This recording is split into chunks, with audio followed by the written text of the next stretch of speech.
Olá, pessoal! Vamos dar continuidade ao nosso tema Planejamento da Capacidade. Uma das formas de se avaliar economicamente a capacidade de uma organização é a utilização do ponto de equilíbrio. A gente vai fazer uma relação entre receita, custo e volume de produção. E nós vamos utilizar os custos fixos e os custos variáveis para fazer essa análise. Os custos fixos são aqueles, como vocês já sabem, que permanecem constantes, qualquer que seja a quantidade produzida pela organização. E os custos variáveis, que são aqueles que vão variar a partir do volume produzido pela organização.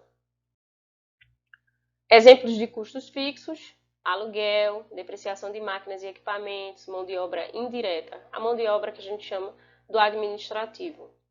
Os custos variáveis estão relacionados à matéria-prima e à mão de obra direta, que é a mão de obra daquele empregado que está diretamente relacionado à produção do bem ou na prestação do serviço. O cálculo do ponto de equilíbrio é feito através dessa forma. O ponto de equilíbrio informa para a organização o quanto ela precisa produzir e vender para não ter nem lucro nem prejuízo. Então, o cálculo é feito a partir da análise do custo fixo, dividido pelo preço de venda, menos o custo variável unitário. Então, vamos fazer um exemplo do cálculo desse ponto de equilíbrio. Uma planta industrial apresenta custos fixos de R$ 1.000.000 mensais e custos diretos médios de produção da ordem de R$ 150 por unidade produzida. O custo médio refere-se a uma linha de produtos semelhantes, cuja composição deverá permanecer aproximadamente constante. O preço médio de venda do produto pode ser assumido como R$ 190 a unidade.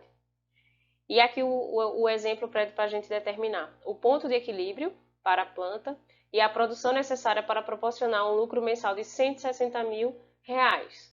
Como é que a gente pode fazer esse exercício?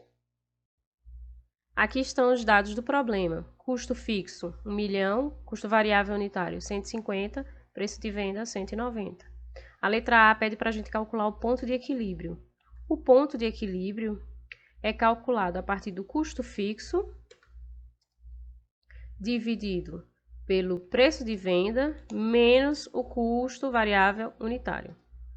Logo, a gente tem que o ponto de equilíbrio corresponde a 1 milhão dividido por 190 menos 150. Logo, o ponto de equilíbrio dessa organização é de 25 mil unidades. O que significa essas 25 mil unidades? Significa que a organização precisa ter a capacidade produtiva de 25 mil unidades para não ter nem lucro nem prejuízo, certo? Caso a organização deseje ter um lucro de 160 mil, quantas unidades ela precisa produzir e vender? Então, esse é o cálculo que a gente vai fazer na letra B. E para fazer esse cálculo, a gente só vai adicionar na fórmula do ponto de equilíbrio o lucro. Então, a gente faz custo fixo mais lucro dividido pelo preço de venda menos o custo variável unitário. Então, a gente tem como custo fixo 1 milhão. A gente deseja ter um lucro de 160 mil dividido por 190, que é o preço de venda, menos 150, que é o custo variável unitário. Logo, a gente vai ter um resultado de 29 mil unidades.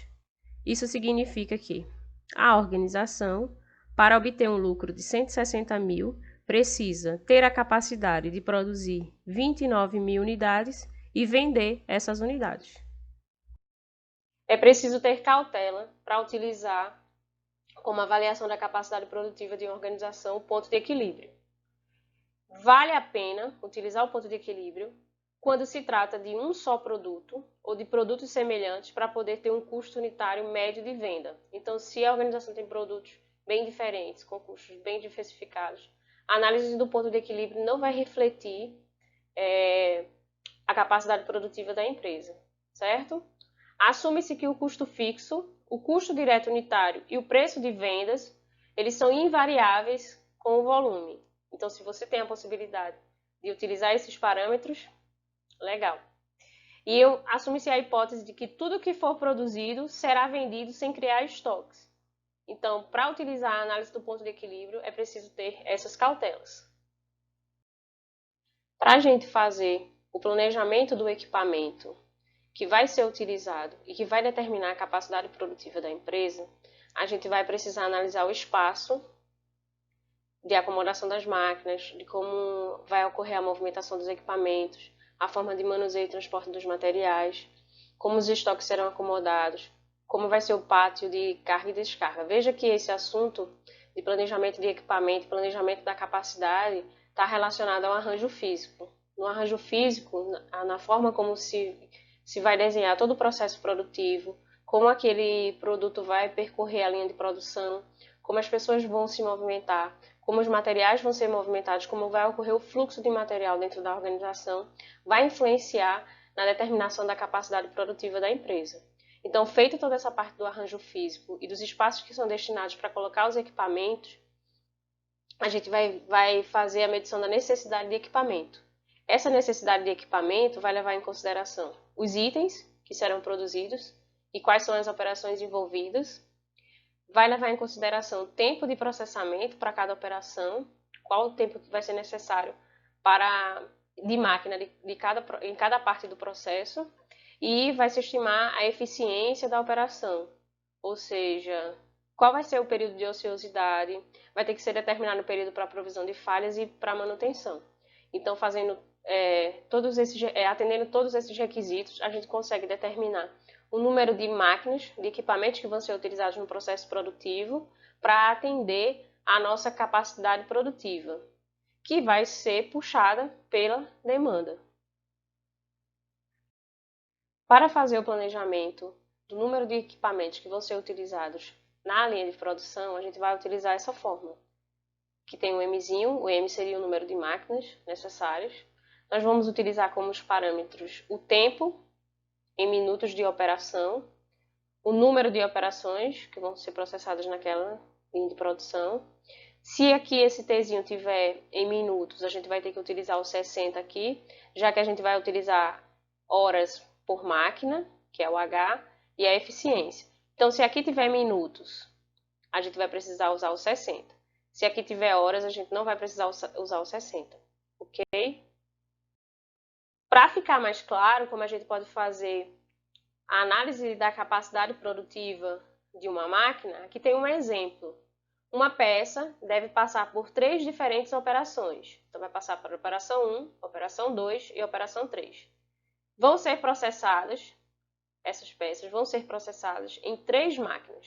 Máquina 1, máquina 2 e máquina 3, com os seguintes tempos. Então, a gente tem um quadrinho aqui com operação 1, vai ser feita na máquina 1, com 0,48 minutos de duração.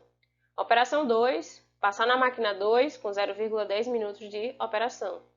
Operação 3, na máquina 3, 0,24 minutos de operação.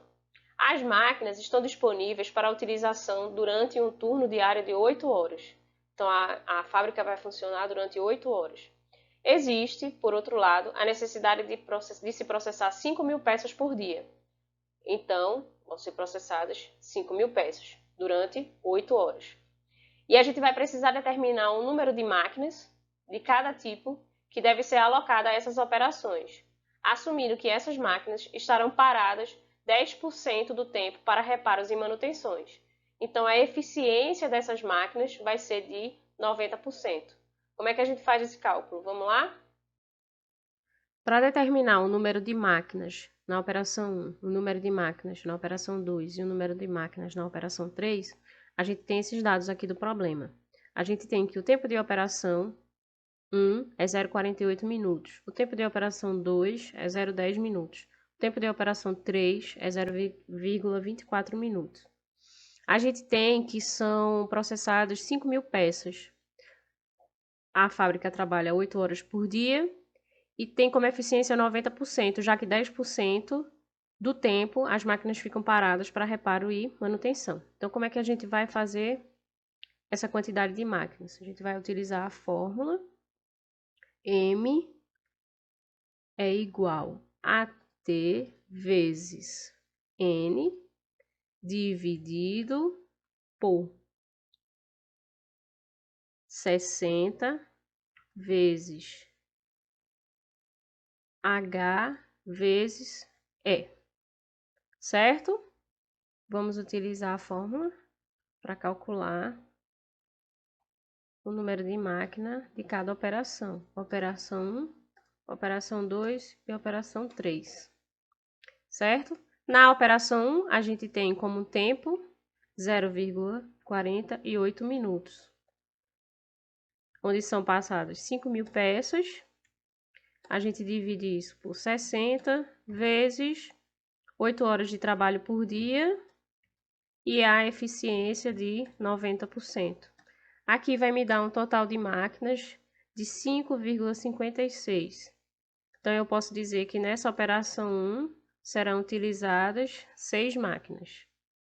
Na operação 2, a gente tem um tempo de processamento de 0,10 vezes 5.000 peças que são processadas, dividido por 60 vezes 8 vezes 0,9. Logo, a gente tem 1,16, ou seja, na operação 2 serão utilizadas 2 máquinas.